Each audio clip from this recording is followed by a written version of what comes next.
welcome to Squad, your source for everything esports and gaming. It's me, your squad nana, Marissa Roberto, here to let you know what's going down today on the show. Brody and I will be arguing in Unmuted as per usual. I'm going to head down to meet him in just a minute. Then Brody and Drew will have a special guest join them to discuss Mortal Kombat. But right now, we need to train because we're going to be looking at some Thomas the Tank Engine mods. Okay?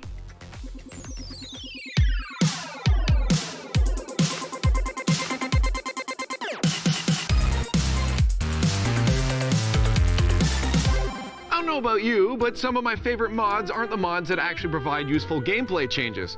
My favorite mods are the ones that get crazy, or are so surreal that they ruin any sense of immersion. The ones that leave you asking why someone would even make this in the first place. Which is why today we're not going to focus on a game on ModStars. Instead, we're going to focus on one type of mod that has transcended video game genres and become a meme unto itself. I speak, of course, of Thomas the Tank Engine. Thomas the Tank Engine made his first appearance as a mod in the Elder Scrolls V Skyrim. Called Really Useful Dragons, the mod replaces every model of a dragon in Bethesda's game with Thomas himself. Every time it breathes fire, you can hear a train whistle. It became popular quickly, mostly because it makes absolutely zero sense. Apparently, Mattel tried to stop videos of the mod from being uploaded to YouTube, though a quick glance shows that they have failed, which is for the best, because Thomas could not be contained to just one game. He is like a virus that cannot be stopped. Take Fallout 4, for example. Not only does the mod replace Deathclaws with Thomas, it replaces pretty much anything you can think of. Helicopters, nukes, super mutants, the list goes on. Let's run through some quick Thomas appearances. He showed up in The Legend of Zelda Breath of the Wild as a rideable horse. He replaces a freight train in Grand Theft Auto 5, and he's still out for blood. And somehow he's found his way into Final Fantasy 15 as a party member, who makes car trips way more awkward. While he's been in plenty of games over the years, the first half of 2019 has seen a resurgence of Thomas mods. Most famously, the Resident Evil 2 remake features a mod that turns Mr. X into the lovable blue train, who is a lot less lovable when he's invincible. Even Sekiro, Shadows Die Twice, got in on the train mod action by replacing the Great Serpent with, well, who else? The point is, Thomas the Tank Engine has become one of the most common mods one can make in a game. It's almost a requirement at this point. A game can't have a good mod scene until someone adds the lovable blue train. And I hope that Thomas's legacy lives on in mods for years to come. Quickly, follow me!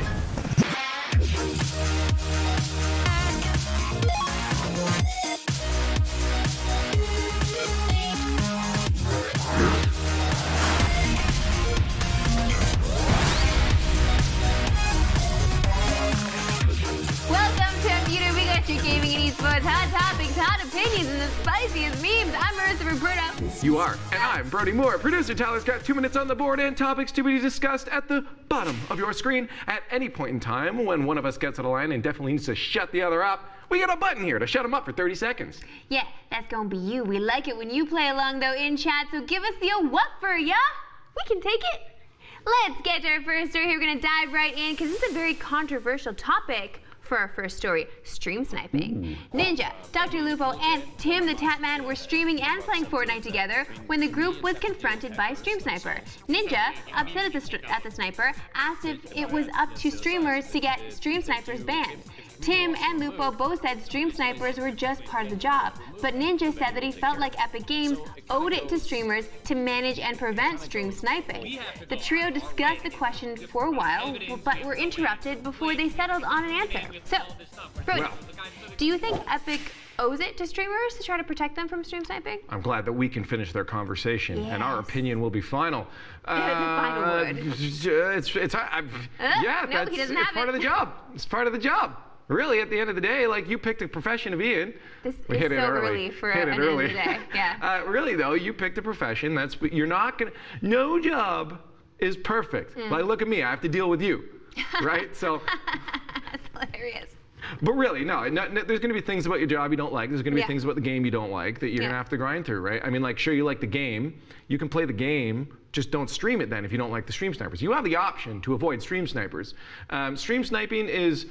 It's really hard. Like, unless there is a direct, this is a violation of terms of service, which it very well might be, then how do you counteract? So if you think it's going to be on Epic, give them a reason or example on how they can do it. Well, otherwise, deal with it. They have to be reported. First of all, they've got to be reported. They got to figure out who the gamer is, and then just report that name. And so maybe from there, Epic can take it into their own hands. Absolutely. But this is not just an Epic problem. This is a gaming problem. This is a streamer problem. This happens to streamers constantly. Are big. Like, too, yeah. Exactly. Did you say you have them too? I get people stream sniping me too in ranked matches, which is frustrating. But if I'm streaming, I kind of have to deal with it. You know, I'll have people, they'll join in. It's the best though when they join in, they're on the other team, and I destroy them. It's the worst when they're on my team, and then we lose because it's their fault. Right. But I look at it as a challenge. Okay, you know, this is an added challenge. If I really don't like it, I know my people enough, I can say, hey guys, this is really frustrating for me as a streamer. For sure. You know, when you're bigger like Ninja, you can't do that, but I got to deal with it, and I just look at it like an extra challenge. Yeah, I guess you just add that to the list of things that Ninja has to deal with. That's the thing, like, the bigger you get, the harder people are going to try to make you fall. So stream sniping is definitely going to be a part of that. It's hard to feel bad when they got so much money. That's the main issue. But that's 2 minutes for that. We solved all the problems there. Yeah, Next month, we'll see the release of Samurai Showdown, the latest entry in the classic fighting game franchise. Like most fighting games these days, it will come with a season pass that will grant access to future DLC characters. But Sam Show is taking a different approach to the season passes than most. If you buy the game within the first 5 days of release, the season pass is free. Marissa, is this the best approach we've ever seen? Because I'm on board. What, isn't this a thing already? No. Isn't this like a thing? Don't people no. like, isn't this like buy DLC? And but if you get the first one, like you get everything for free. It's a model. Yeah, it's a season pass but model. Nobody's done it like this. You get the season pass for free if you buy the game within the first 5 days. Usually, it doesn't matter when you buy the game. You still have to purchase the season pass afterwards, which is extra money on top of it. But now, it's almost like this is like the next level of pre-orders. It's like, okay, you don't have to pre-order the game, but if you come in really, really quickly and get the game in the first 5 days, then you get the season pass for free. You better line up to get that free stuff. Yeah, that's fine. I mean, why not? This is a way for people to make money off of their games and buy it early. Because remember, they have to impress the people that invested in their company, right? The people that invested in their game. And the only way to really impress them is to get those sales right away, right out the gate. So this is a great way for them to do that. Why not? Like, you got to market the game somehow, and this is a great way to do it without, you know, lining other people's pockets to make sure that they market for you. You do your own marketing. You make sure people get your game. You make sure to give them incentive to do so. It's perfect. Or should the game just not have a season pass and all that content should be free if they've already made it? Oh, rip. That's not how games work now, Brody. You should know that. But it should. It really should. Yeah, no, I agree, but that's not how... You made the content already. No, I know, but like, you're still a company. You're making a game, right? So you want to make sure that you can keep employing the people that you have in your employ. You want to be able to pay them, so you need to make sure that people are still buying stuff in your game. This is why mobile game developers, this is why they have very successful companies, because they have freemium models. Cheap, dirty tactics. Because they have freemium models, a very addictive model that keeps people coming back for more. So when you're we making should a roll game over like as gamers and just say... No, we're not. Who's rolling over as a gamer right now? Who's rolling over? Are we not entertained? Are we not having a good time? Entertained? Are we not enjoying ourselves as gamers? Why can't these games? It's their company. Let them do what they want. Then don't buy it. But then I can't play any game. Oh God, you're being such a baby today. It's ruining games. Everyone's favorite streaming juggernaut, is coming to E3 in June. Netflix announced via its Twitter account that it will attend the gaming conventions with new games that are based off the Netflix originals. Stranger Things 3, the game, was announced back in December, but it looks like Netflix isn't content to just have one game under its portfolio. So, this is exciting, I suppose, Brody, but it seems like you're not excited. Is this Netflix move into video games maybe a good one for the platform? Oh, I'm sure it'll be a good move if done right. Here's the thing, though. We've seen so many times over and over and over again of video games being made into movies and shows, and that usually doesn't go well. And I'm pretty sure we've seen the examples of vice versa as well. Yeah. The issue is that the two mediums are different and they interact differently, right? One is passive entertainment, the other is active entertainment. And they don't work just by simply translating. You need to have a game plan ahead of time. My worry is they're going to take all these franchises that they already have without having that forethought to be like, maybe this will be a game, and design the show around a potential future release of a game. If they do that before the show is made, maybe you'll have a good chance. I just see a bunch of crappy games being released, to be honest. I mean, like, we're going to get a bunch of like 50 out of 10 or why? Okay, first of all, why would Netflix want to make something bad? They've got the money to make it good. Look at half their shows. No. Okay, shut up. They've got a good handful of shows that are excellent, so why wouldn't they try to make sure they have the best possible video game? We see other TV shows make decent video games, like the South Park games are actually a lot of fun to play. Yeah. Okay, so that there is something there. Even like Adventure Time, they've come up with a lot of different games that were really great. Some of them not so much, but some of them were awesome. So there is potential here for us to enjoy ourselves. Exactly. So why are you pooping all over the potential? I see a lot of really mediocre games coming out and flooding the market. Potentially taking ideas. I bet you they're going to be built off of games that are already existing, and they're just going to like probably steal a lot of ideas, flood the market with bad games. That's going to be the standard for games, and then our gaming quality just degrades as a whole in the industry. Holy smokes, you've really taken a jump. You've making a large amount of assumptions here that could go in a very negative happened, place. So I have to make assumptions. Why would you make a negative assumption? Guys, stop making negative assumptions about things, okay? Like, things might be good. Let's just wait and see. Hope for the best, expect the worst. That's how you live life the best. You're not even hoping for the best right now. You have Schadenfreude. You want them to fail. Lastly, a brand new Twitch app is letting streamers mess with streamers playing certain games. Called Crowd Control, which sounds very familiar. Viewers can donate bits to spawn items, enemies, and other obstacles for streamers. For example, you can spawn a mushroom for a streamer playing Super Mario Bros. 3. The app currently supports 12 games, which includes Pokemon Red Blue, Dark Souls, and Link to the Past. Oh my goodness. Marissa, what do you think? I mean, like, we've already seen interactive games before. It's a thing, but now there's a way to monetize this for the streamers. That's exciting. So someone like you, who definitely needs more bits donated. Yes, I do. Yeah, this is this is very exciting. Yes. Right? Yeah. I like it. I really enjoy this. As a streamer, it's just what Twitch has done such a good job. They do bad things here and there, but they also do such a good job of making sure that the content creators have ways to support themselves. It is actually, once you get to affiliate or partner, it is actually fairly easy to make it like a, not comfortable, but like a living off it. Like you can do streaming with much lower numbers than you really think you need. And this just adds on to that. This is such, like we've already seen so many people try. I play games like Move or Die, where my chat can spam stuff to, change my game or whatever and try to kill me in the game. But there's no incentive for them to do that. It's like, or for me to play those games even. We're like, why am I playing this game? It's if but it's now boring. only you have incentive, but they have to give money. Yes, which is great. For the streamer, for sure. No, obviously it's great that Twitch is supporting their partners 100. And obviously, even though you have a smaller percentage of people watching, like Brody, that's fine. You can still you can still retain those viewers. I'm obviously just telling you, you know that I love you and I tune into your stream. I think you're an amazing streamer. Go support small streamers. Brody, with your bits, no, because it's good that they keep them there because they want to also make sure that they're making money so they make money, right? So this is all obviously a money play for Twitch. Of course, yeah. To get more of those bits from you too. Oh, well, that's what's cool. Is that as Twitch, if you're making money, they are also making money. Right. So which is why they introduced bits in the first place. No, I know a lot of people that keep a bits wallet. They dedicate part of their paycheck to just bits so that they can spread the love to streamers. Oh, that's so nice. And now they can use those bits to do really cool things with them. Yo, yeah, if you support small streamers, you're amazing. That's just amazing karma for you, seriously. Like, good on ya. Give me your money. Okay, it's time to check in with Stream Ciphers in Clip It. Our first clip comes from Miss Kip. He's making the show a lot this week. Who was watching a social experiment documentary called What Would Happen If 10 Girls Were Left to Live Alone Together. I think you'll understand his reaction. I'm pretty, I'm cool, I dominate the school. Who am I? Just guess. Guys wanna touch my chest, I'm rocking. What the f are you singing? Wait, what?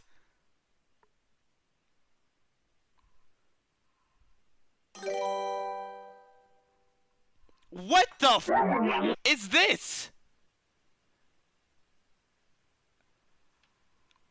Huh? Yeah. Why would anyone ever want to watch a show like that? Yeah. Like just children in general. Yeah, it's really bad. It's really bad. I don't even know how to comment on this because it's like they're just young girls being young girls. Like that's from a movie, I think. That's from like Bring It On or something. Something with cheerleaders. I don't know. Where it's just like a funny thing that older girls were obviously singing. But the point is that is not entertainment. Yeah, it's just. Why does that exist? Can we delete that from the internet? I just want to. I don't. Where are the parents?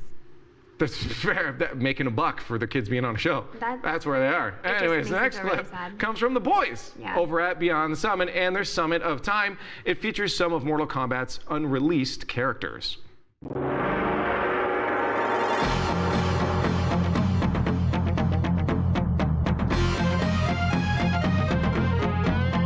Cinnamon.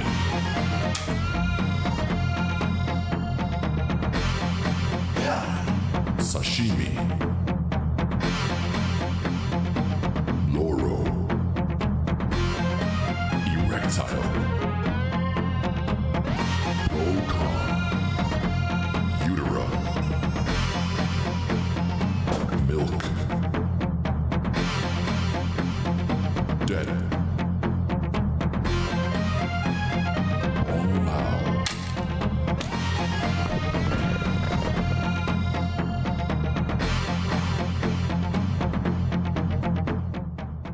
That's so good. Real talk, though. I actually already have. I left it in my wallet's in the room. Oh God! I got the character Det right in there.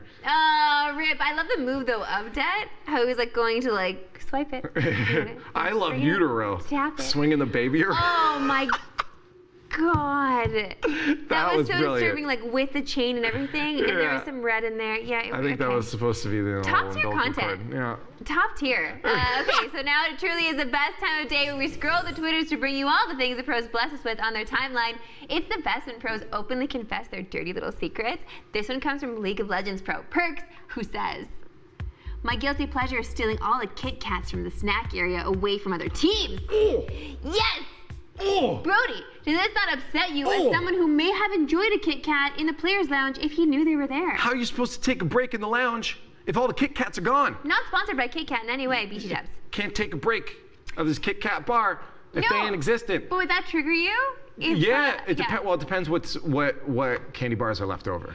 And also depends who took them. Because, you know, again, we talked about this before, but top player privilege, they got it. And Perks is really a top player, and so he has that privilege. Yeah, you know what? I'm okay as long as you leave the score bars behind. Take all the Kit Kats you want. I don't think that's in the same mix. I don't think that's in the same mix. Probably you got not, like Coffee Crisp in there and like Smarties. I like those. But that's only in Canada. No, that's only Canada. Okay. It's only up here, bud. All right. All right. It's the best when pros travel and give us concise reviews about the places they're visiting. Twitch streamer Mako with the latest. Cannot wait to get back to the USA. This Florida ish is whack. Florida has officially left the USA. They gone. It's its own thing, in all honesty. Yo, there's this game you were teaching me before called Florida Man. Yeah, let's play now. Do it now? Yeah. Okay, everybody, get your phones out or your computers. You can do this too. Search Florida Man and your birthday, just the date, so the month and the day, and see what you get. Because there are so many Florida Man articles about people doing like weird, crazy stuff in Florida. Yeah, it's just Florida men doing what Florida men do. Okay, all right, what do you get? So I got, Judge says Florida men can no longer order pizza. Wait, why? I don't know. Well, I need to know why this man can't have pizza. What did he do? That's too close to the sun and was banned from ordering pizza after making too many prank calls to restaurants. Oh, okay, I guess that's sort of Mine's pretty PG, yeah. Mine's not that. It's sort of on topic. Okay. This Florida man uses Fortnite to sexually exploit teens. Oh my goodness! That is, relatable to the show and also horrifying. So let us know what you got. Please put it in chat right now. Yeah, I want to see this. We can see. Oh my gosh, so whack. Florida man. We're gonna make it real spice here with this last tweet from Rod Breslow, spitting truth. Dude's out here taking girl Snapchat filter pics to be cute. Meanwhile, Sneaky is showing his whole ass and still hotter than all of you, no filter. Brody! Yo! Do you not agree? And also, please, will you out Sneaky in cosplay? No! That man is like, please. that man is built to be beautiful. So are you. I am not. Yes, I can be like an okay dude or like boy, I suppose. I can't like, when dudes do the man filter on Snapchat, it just looks weird, right? Because they're already men. I put it on, it actually makes me look like a man. So that's what I mean. You have more feminine features. Yeah, but the female one doesn't look great good. As yes, it does, Brody. Okay. Yes, it does. Just let us dress you up, please, please, please. I Please will spam and chat if you want us to dress Brody up. Please, give you my right price. And then we'll talk about it. No, For now, you'll we're going to move on to the real crowd control. Okay. I've been browsing Twitter too and found some good videos I need to show you. Firstly, like how Fortnite is now pay to win.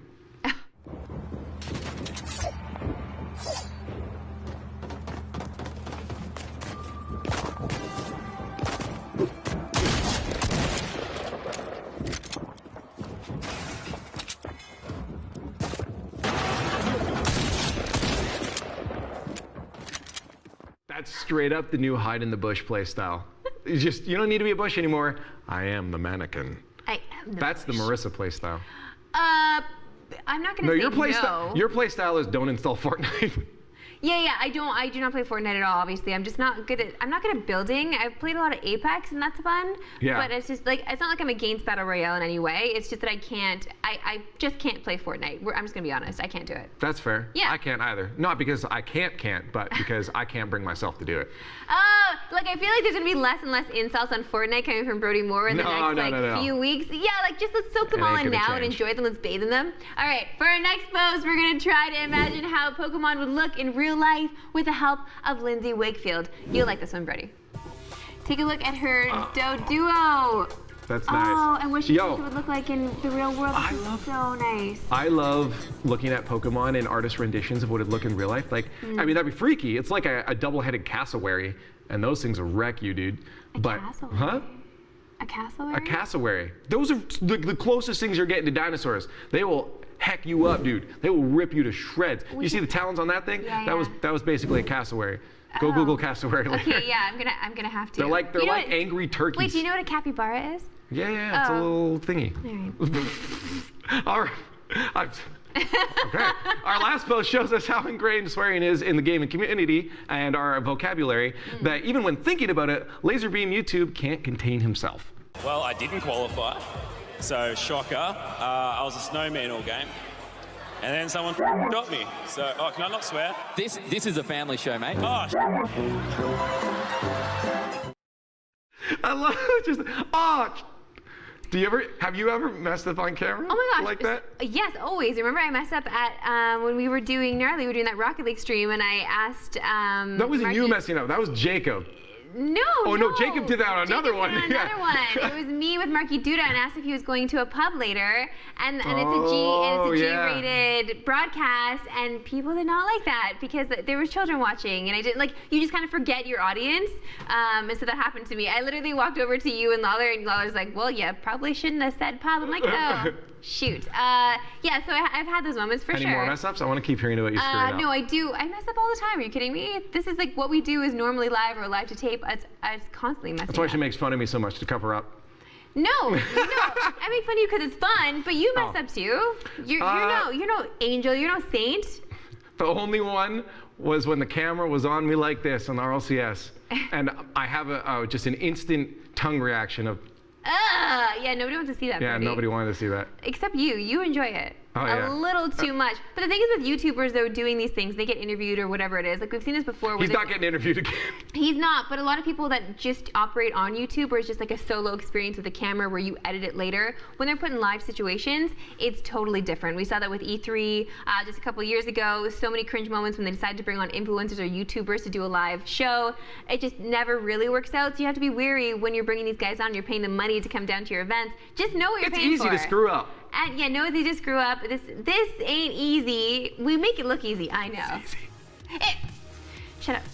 Listen, that's it for our news today. Remember that you can always hit us up on our socials just to say hi or send us stuff or insult us in some way. Someone type out !socials right now, and we'll see you there.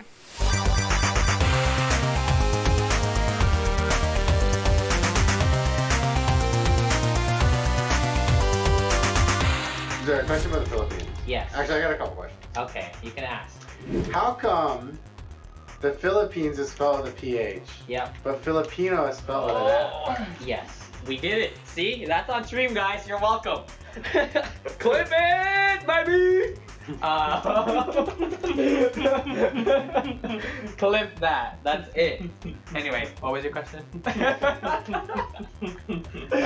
PH or F? Or an F? Yeah, what's the deal? Yeah. I have no idea.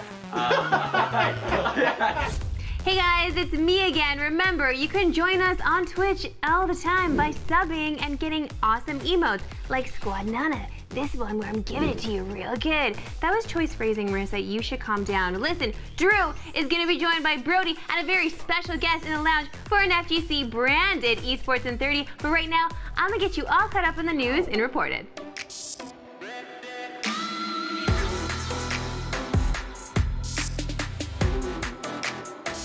It's long been rumored, but a new report claims that Immortals Gaming Club is close to purchasing Optic Gaming. Well, specifically, it's Optic Gaming's parent company, Infinite.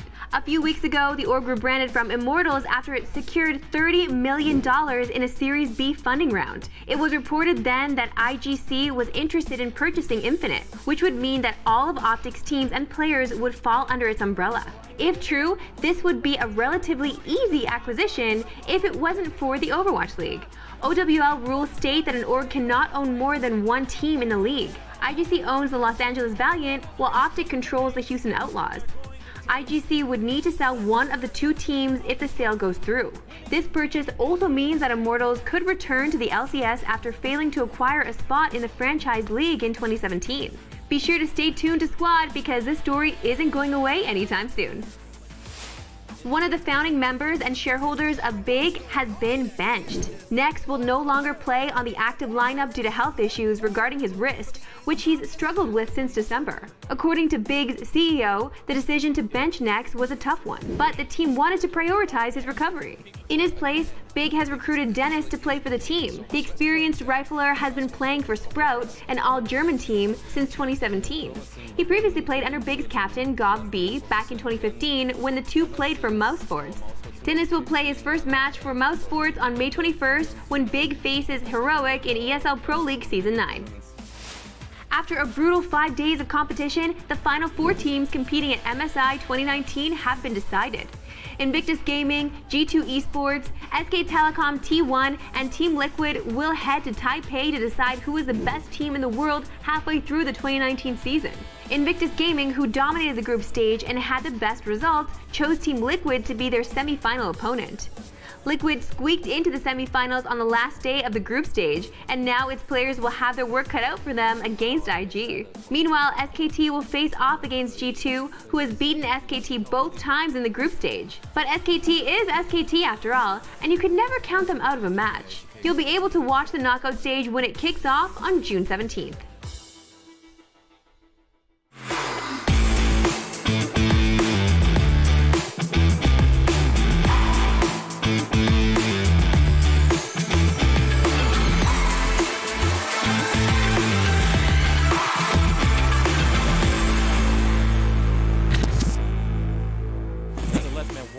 Separate both these two talented individuals.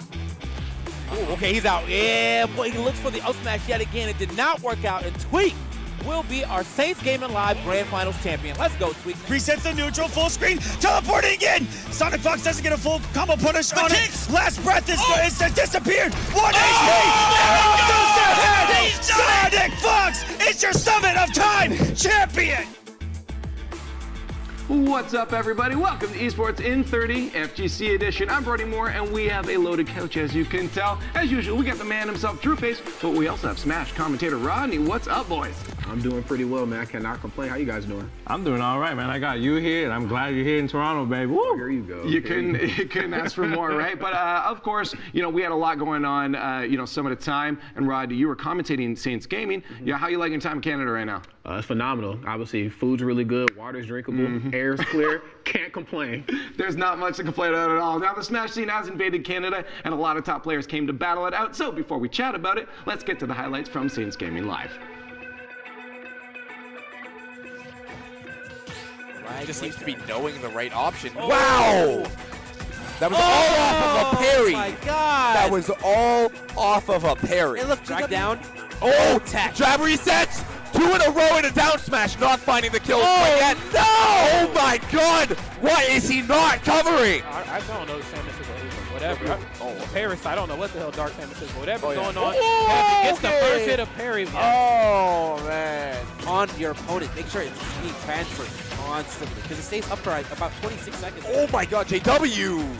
God, the damage is real. Wow, he's in the lead. Okay. Going for a shadow sneak, trying to keep it going. Wow, has not done the combo yet. JW. The next hit is going to be massive for either player. Finds the grab, forward throw. It's not going to kill. Edge guard situation though. Snake going high, has a C4 back. Up too high percent to Link, but the up smash punishing the landing. We have a game 5 JW versus Mr. R. Sooner or later. Has the grenade. If that grenade hits, okay. Oh, he's dead. He might be, yeah. Oh, the grenade! He's dead. This is it. That sucked. Oh, that one was a part of that was definitely, an outsider. Yeah, that was definitely an outsider. So you're Americanized. Oh, caught him out of. Oh, this is big. Yep, done. You are dead. What the? What is that? What on? Yes. Mr. R? Yes. It's short for Mr. RIP. Yes. But the air dodge jam was put a little too low. Now we're at dangerous percentages here, man. This is the point where that wob becomes a real problem. Okay. Oh, is that it? That's probably it. Yeah, goodbye. Not even probably, definitely. Yeah. My bad. You are definitely are. This is a problem right here. No platform for you that time. I actually expected him to jump off the bike a little bit early. That's why you've seen the up smash use the platform. He almost connected that, like the whole thing. He almost got the dash attack to hit where the bike was. Up smash, out of shield. Yeah, he's gone. Great showing for Tweak as he gets the reverse 3-0. As I said, you never want to count him out. Cosmos really letting this one escape him. Oh, he's on stage. Oh, wait a minute. Oh yeah, you might actually be there. Yeah, you're there. Okay, I was actually wasn't sure. I was like, wait a minute. I thought he was going to go for the back throw. Hit that L button in the direction. It's good. It's good. So 59% gets that ball. Oh, is it enough? Nasty. It is. Another less than 1% separate both these two talented individuals. Ooh, okay, he's out. Yeah, boy, he looks for the up smash yet again. It did not work out, and Tweak will be our Saints Gaming Live Grand Finals champion. Let's go, Tweak.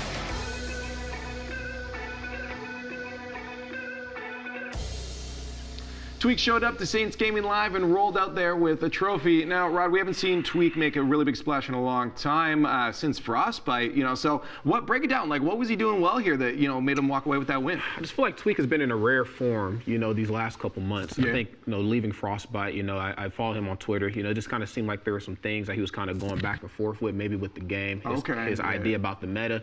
And it's the early game. Things change. People fall in love with the game. They fall out of love, so on and so forth. But you're sponsored for a reason, okay? You got to keep playing, right? You got to make the money. So, but he was just, it's a job, at the end of the day. And I think he was just in like final form Tweak mode. It's been quite some time since I've seen him play like that. His conversions were really nice. His combos are really well. And of course, the way he just controlled the neutral throughout the majority of top 8. I mean, he just was an unstoppable force. Yeah, so it was nuts too. I think he was against Mars and he was down like 2-0 at one point. Get the reverse sweep on him. That's got to be tough. Like, what did he switch up? You see, it was a character switch. What was it, just a mentality shift? I think it was a mentality shift. I think Wario brings a level of fear to the meta that other characters just don't quite at top tier level as a character. The fact that you can be just wafted or farted on for better. You can literally be farted on and killed it. In just at the low percent. I think that is very scary for the competition, especially versus a character like Mars' ZSS. ZSS has the ability to KO very, very early, but now she's met against somebody who can do it even quicker than she can, and it could be a little scary sometime in bracket, Yeah, you have had any Marios you had trouble against? Oh, all the time. All the time, man. He's Mario. like, I am the Wario that you have trouble with. Look at me, baby. Look at me. Ooh. Mars has excellent defense, and this version of Zero Suit Samus kind of does suit his play style. How did Tweak overcome that? I just think, the biggest thing when you play against, when you play a character like ZSS and you play against some of these bigger characters, the main objective is that you want to grab them. They have to get grabbed because they're so much bigger than the rest of the cast. It's really easy to combo them. But I just think with how great Wario's air maneuverability is, he was able to stay at that good distance away to where he could not be grabbed from so far away. And so I think when you implement that versus somebody like Mars, I just think it became that much more difficult for Mars to try to overcome Tweak, Yeah. Now, you mentioned it before, too, that he's been having difficulty with the game. I think not too long ago, Tweak was actually on Twitter saying that he found Smash Ultimate boring. Yeah. So, like, when players get into this lull, you mentioned it's a job to get back to it. Sometimes that's not enough, and you start to hate life. What do you have to do, right? Like, it's just like, if you're forced to do something, it's not going to be fun. So, like, what do you got to do to get yourself in a mentality that you can actually enjoy the game again and love what you're doing? I think it's something similar to like a breakup. Sometimes you need to step away from the situation, look at it, because you can only connect the dots looking backwards. Yeah. So you step. That's right. Yeah. You step away.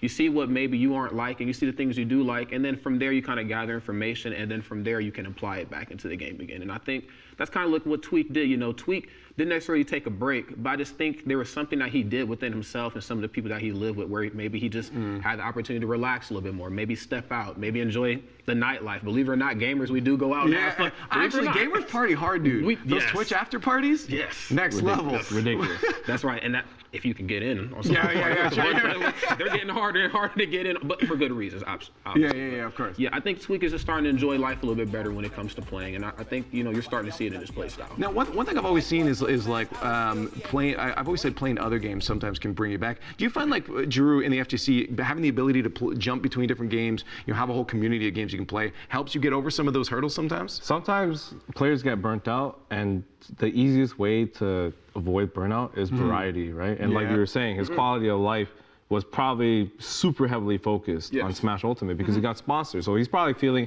most of the time players, when they finally get sponsored like that, they feel the pressure to perform and they just overplay and they burn themselves out. So the easiest way is probably playing another game, especially if you're a fighting game player like Tweak.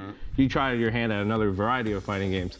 But for me, I would just take a break from the game and just enjoy my life and find a perfect balance of work life. Yeah. And that way, when I maneuver through that, maybe I'll play a lot better. So it could be, you could play another game, but if maybe playing the game is the action that stresses you out, I would definitely try something else. Like maybe find a new hobby. Up a bit, yeah. Like go rock climbing. Go rock climbing. Sure. Get outside. Go rock climbing. Right. That's dangerous. Their hands are their tools, man. You can't tell them. They might hurt them. Oh, they can strengthen their hands. They can strengthen their hands, man. All right. Anyway, so this Smash Ultimate's been around for a bit now. Obviously, it played a lot off Smash 4, but like Ultimate's got its own things going on. So now that we've had it in our hands for a while, for a few months, how have you seen the meta and just the scene evolve and adapt? We've seen a lot of new people. We've seen some crazy new metas. What's it like? You know, it almost feels like the Avengers or something. It just seems like everybody's trying to come together for like this epic finish. You know, when the game first got announced, it kind of had some of what DBZ had. The community just was everybody was like, there's so many characters. Yes, the hype was there. Yeah. Everybody wanted in on the game, and I have not seen a platform fighter really do that for not just Smash, but just for fighting games in general. Like we had guys like Kitana Prime and Tasty Steve. Oh, I'm getting in bracket. Oh, see my DK, and I'm just like, you know what? Even though DK sucks, and I'm not going to tell you he sucks, I'm here for you getting in bracket. You know what you I'm want to see? I just want to see that crossover, you know. And I just think, you know, with how great the game is, the variety of characters, every character, not just variety, every character's back. The stages, the music selection. I mean, it's literally the one-stop shop for platform fighting in the gaming community. Yeah, I'm happy for it. Well, I mean, look, do you think the character choices is going to get more narrow as we move on with the meta? Because like, or is it balanced really well? Because there's 73 characters. I don't think they're going to actually balance all 73. That takes like an entire like team dedicated. I think it's impossible too. I'm just going to call it. I feel like that's impossible. It's impossible, and I think, you know, in trying to do that, that's like trying to please everybody, and that's just obviously very, very difficult to do. And not just in Smash, just in life in general. You know, but I think there's also a casual audience too that they pay attention to. Yes, there's a huge casual audience that I still feel like, even though this game is it was created to be a little bit more competitive. Yeah, of course. Characters all share the same dash dance, they all share the same jump squad animation, so on and so forth. I still think that the casual audience can certainly get in on it because of the variety, of the stages, the characters, the music. That sucks the casual people in. And even though like the competitive scene is really strong, Nintendo makes most of their money off of casual buyers. Yep. It's the perfect party game, you know? You're just kicking it with some buddies. Children's party game. Throw some Smash on, man. Everybody in the room's talking stuff. Throw it on. Yeah. Now, one guy that's actually using a lot has been Mr. R. You know, it's like, do you think like he's doing well just because he has such a variety of characters he can pull from, and people don't have that matchup knowledge yet? Or is he just like, obviously he's a skilled player, but is a lot of that coming from the lack of matchup knowledge right now? I think it's both, but I think it's the fact that he's just so skilled. Even looking back in Brawl, he was one of the best, if not the best, Marth mains in the business back in Brawl. And Brawl was very, very different from Smash 4 and Ultimate. Brawl was very much about neutral. There was no fancy, I mean, there was fancy stuff, but you had to learn how to fight first before you can do the flash. You know, you needed fire before the flash. Yeah, true. Yeah. And so I think when you take that just over the last decade and some change of playing, he just really, really evolved the meta, you know, with his Sheik gameplay, his Marth gameplay. You know, there was just so much that he could really do on the sticks, and just to see him still playing this far along, I mean, it brings a tear to my eye almost. You know, I feel like a proud dad. I'm like, wow, look at this guy. I was watching this guy when I was 14, and here he is still rocking it. Here we are in Saints Gaming, and he's still placing well, right? Yeah, that's great. You know, let's move while we're here got you here in Canada. Let's talk about the Canadian scene a bit, because Smash Ultimate's blowing up here, and we still got some more events coming up. But talk about some players here. JD, Black Twins, those two. How are they stacking up against JW, stacking up against the rest of the world right now? I think, you know, to touch on JW really quick, I feel like, you know, here in Ultimate, we're starting to see more players, more like mid-level regional players come to fruition. And this isn't to take a shot or anything at JW's phenomenal player, but he's been doing so great out here. But sometimes I feel like the rest of the world just I don't know what it is. Maybe they just don't want to pay attention to Canada. I don't know what it is, but the fact that Ultimate is out and it's as prominent as it is right now in gaming, and JW can go as ham as he wants, I'm like, I think he might actually be putting Canada back on the map again, at least in this game. Well, and back in the previous titles, we had like Mistake, we had Ally, they did so well. And Mistake obviously doesn't play anymore. Ally is still playing. Ally was doing all right recently. Yes, and Ally was still doing really great, but I think JW, and the fact that he's playing Greninja too, everybody wants to unload the Toad. Everybody wants to unload the Toad. So it's a character already. That's right. He's a character loyalist. There's an innuendo there. That's right. And I actually first met JW at Canada Cup back in 2017. Oh, yeah. That's right. He played against another very prominent player. His name was Lima. And everybody was like, oh, Lima's going to wash JW. It's going to be a quick, 3-0 and a handshake. And I was just like, I don't know about that one, Chief. And it was anything but that.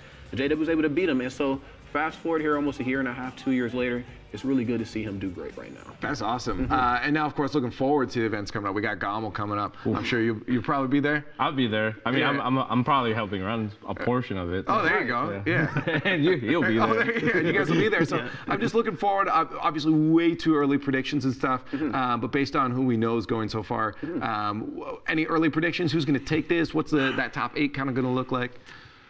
It's hard. It's too early right now. Hard. Well, you know what? Like, had it been back in like Brawl or Smash 4, it'd be a little bit easier. But like, you know, you have like even looking back at like Saints Gaming, we were like, you know, it's probably going to be, you know, Tweak and Mars and Grands, and then Cosmos as the wild card. But when you have a tournament of this stature, there's so many players here, and Gommel, they're very good at bringing out the best of the community. Even looking at it last year, they had the most PGR ranked players at an event since 2GG Civil War. It was basically Civil War Part 2. I was just like, okay, Canada, this is what I'm talking about. Like, when I talk about you guys in the States, this is the stuff I bring up. This is what I want to see, yeah, it's so hard to really pinpoint. You know, if I was a betting man, and I don't have a lot of money, but if I was a betting man, because I work in esports, no, I'm kidding. But I'd have to put my money on Panda Global Mars. With just how well he's been playing, I've been following his journey these last couple majors. We were at Pound together.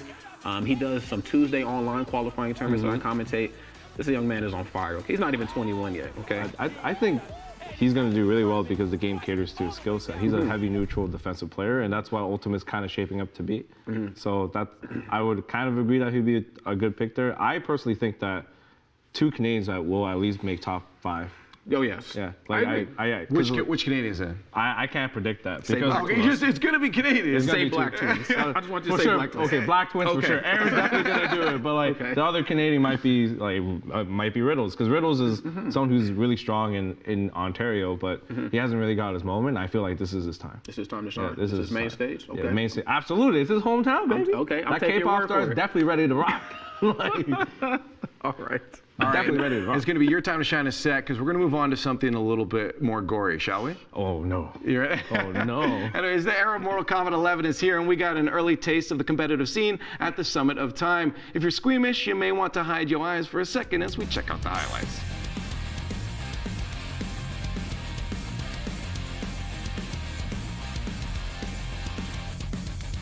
Time, 12 seconds to go. You see DJT's waiting just for that mirror to come back. Woo! Anything in the chop shop will get the job done. But yeah, he's not going to risk it. Oh yeah. Anything in the chop shop will eat up both those meters. Oh, wow. I mean, that's cute, but... Oh my gosh. Oh, he got it again! Buzzer! Oh, he jumps again. That's 2 huge opportunities. Oh my God! Counterpoint fatal blow! Honestly, I think that was...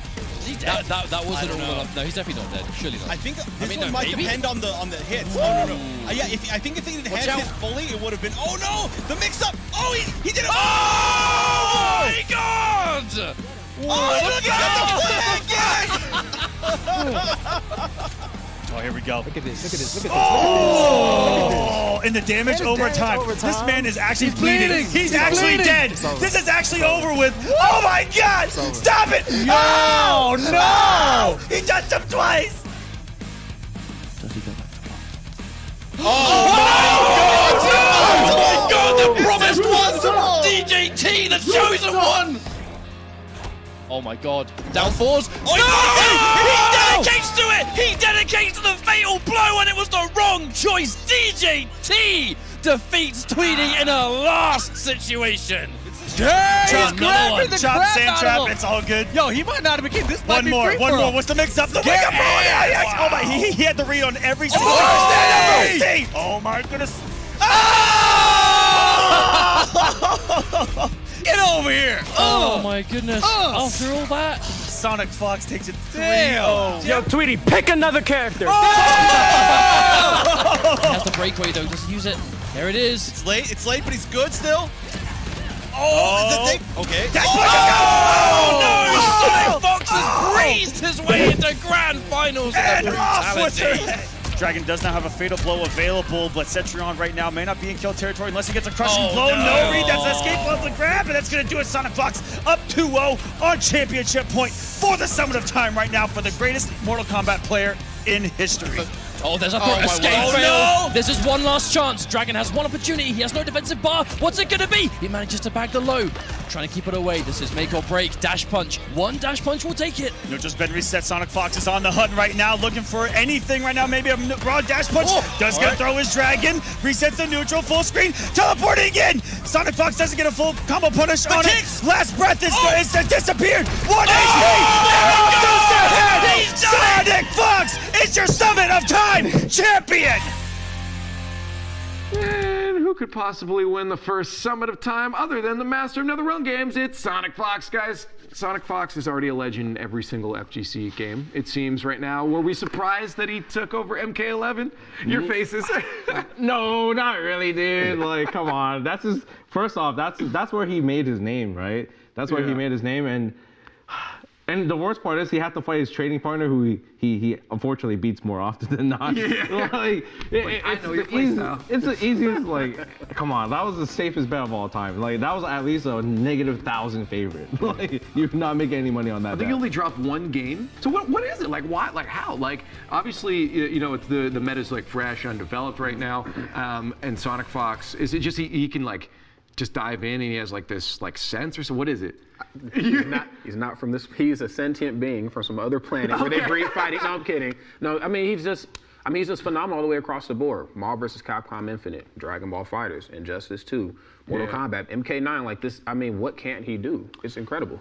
I think he probably has the best preparation in comparison to the rest. You think it's his prep that sets him ahead? Absolutely, absolutely. And they had like what, a month to play with the game, or two weeks to play with the game. So he did his best. He's playing against the people he thought would be the best at the game, and that's Dragon. And guess who got second? Dragon. He played against Gross. Guess who got third? Gross.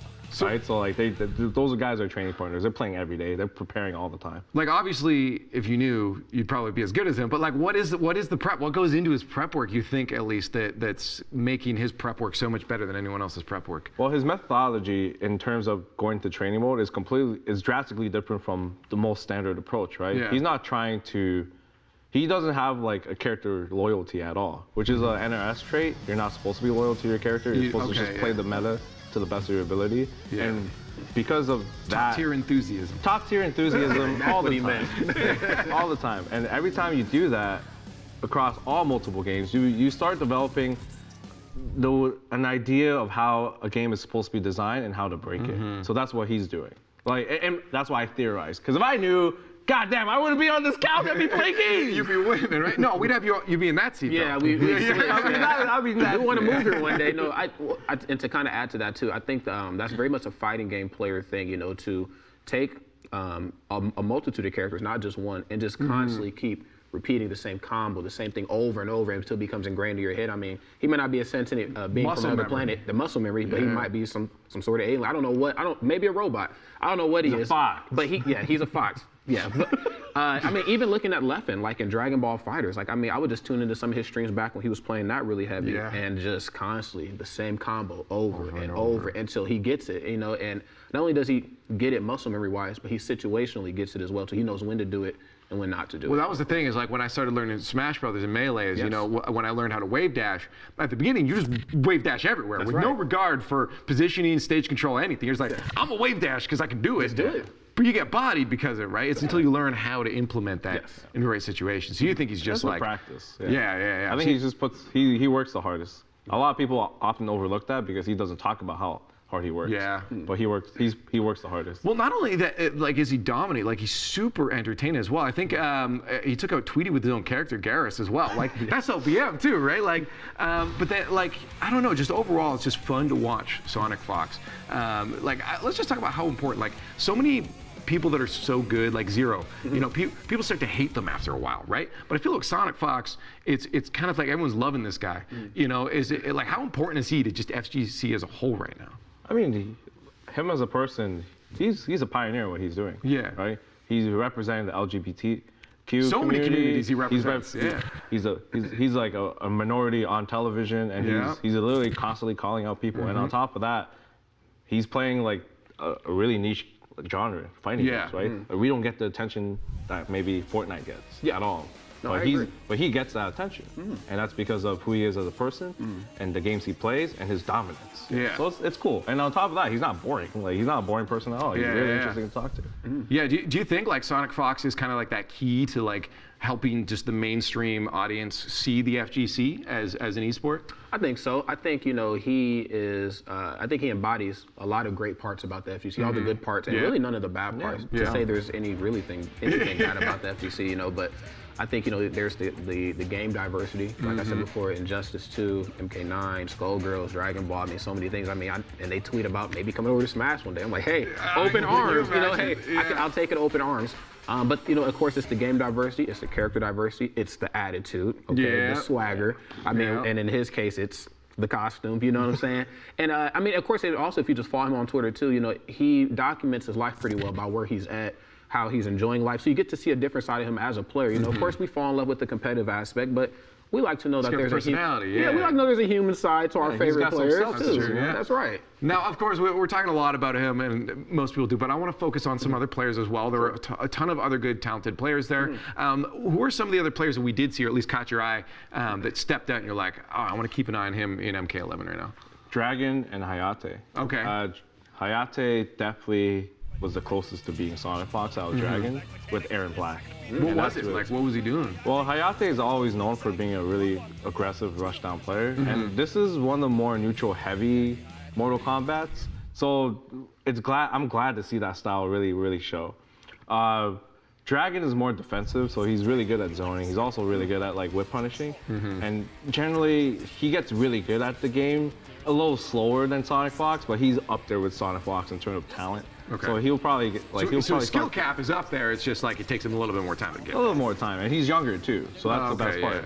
So he's probably gonna get there maybe within this 3 or 4 months, and you're gonna see a lot of great battles with him and Sonic Fox. It's gonna be fantastic. Actually, that's the storyline everybody should really talk about. That's probably. But there's a name that wasn't at Summit of Time that people should really pay attention to. It's Rewind.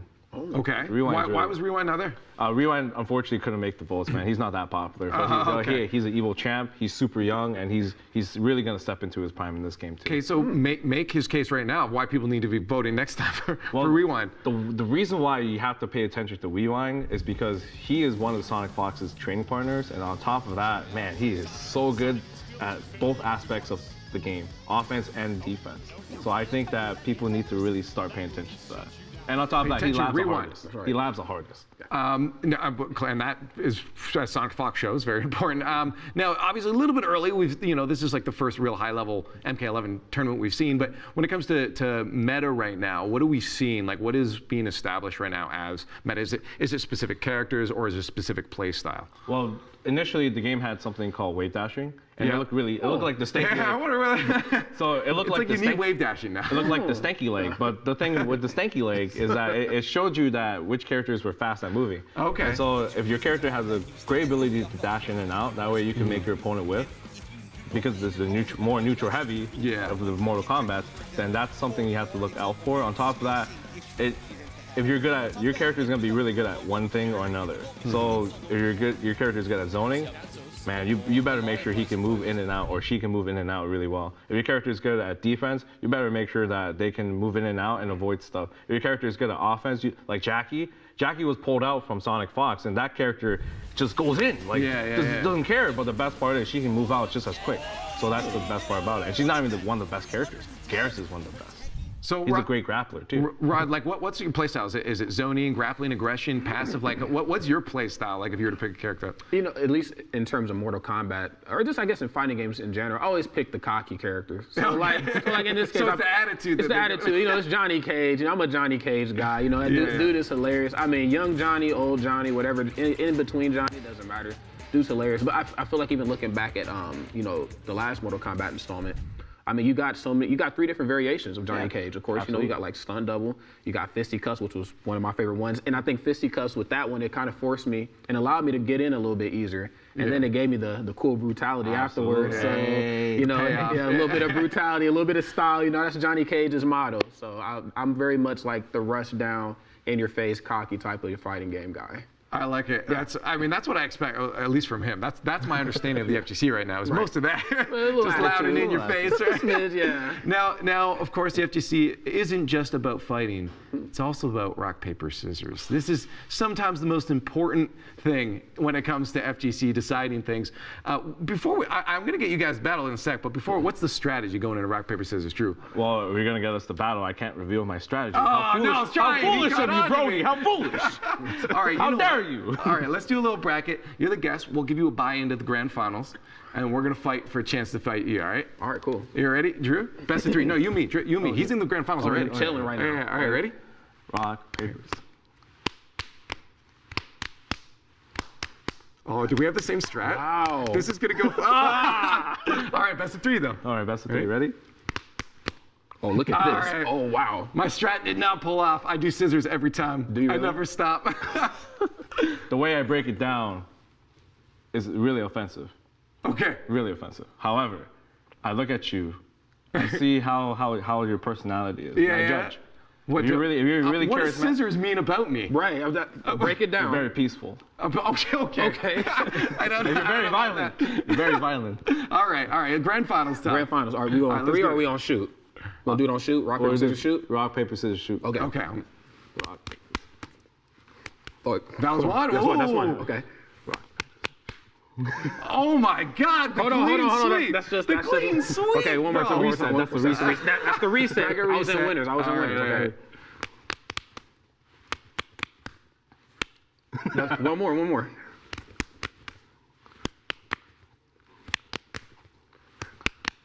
Ooh. All right, ready? Here it is. Last match. Okay. We're coming in, grand finals. That's right. Give me the commentary. Reset. Give me the commentary. Were they gonna pull on the shoot? Tied with scissors. Oh. And there it is. The finish. No bracket reset. You couldn't keep the momentum, Drew. And Rodney comes out on top. Your champion of squad, rock, paper, scissors. We have to make a whole segment out of this, actually. Yeah. This has been great. I might have to. And guys, we are out of time. Unfortunately, it is the end of esports in 30. Rod, thank you so much for joining us today on the couch at Chat Smash. And tomorrow's show, we're hitting the RLCS Season 7 playoffs, so you don't want to miss it. Until then, hit up our socials at Squad State, and we'll see you then. You see, this is why Brody always loses to me in rock, paper, scissors, because I always go rock. You gotta go rock. Shout out to Red Bull for keeping us fueled in the green room every single day at 1 p.m. Eastern. You should join us there too. It's a good time and you never know who's gonna stop by. Tomorrow we've got more Unmuted for you, more arguments with Brody, and then Brody joins Nick in the lounge for Esports in 30 Rocket League, baby. Hit us up on all our socials at Squad State. I'll see you tomorrow.